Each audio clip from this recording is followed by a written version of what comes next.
Hi, welcome to automation testing.in. In this video, we will see Python data types introduction. Okay, so what is data type? So Python data type represent what type of data present inside a variable. So we have seen that name equal to Krishna. Name is a variable name. Sorry, that variable, the value is Krishna. Right. So data type represent what type of data present inside a variable. Right. Variable is name. The value is Krishna. Means Krishna is what? What kind of data type that is? Is it a string, int, boolean, float? What kind of data it is? So that can be represented by using data types. In Python, no need to specify the data type explicitly as Python is type info language.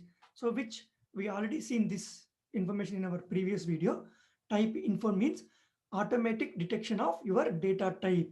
So you don't need to mention whether the data type is a string, integer, boolean, float, a list, whatever it is.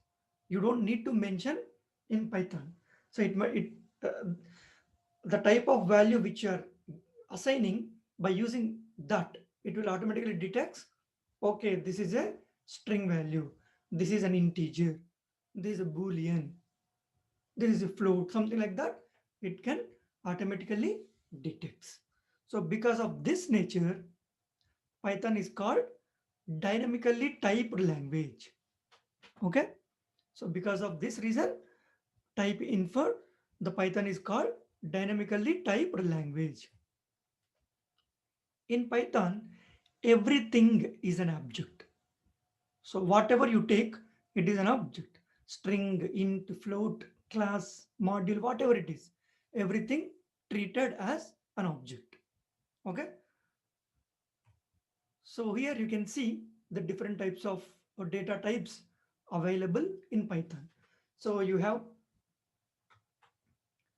integer, float, complex, bool, str, bytes, byte array, range, list, tuple, set, frozen set, dict, and none. These are all different data types available in Python. Okay, so this is the brief information about data types, and we'll discuss one by one in detail in our upcoming videos. Okay, that's all in this video. Thank you for watching this video. Please subscribe to my YouTube channel for further interesting updates.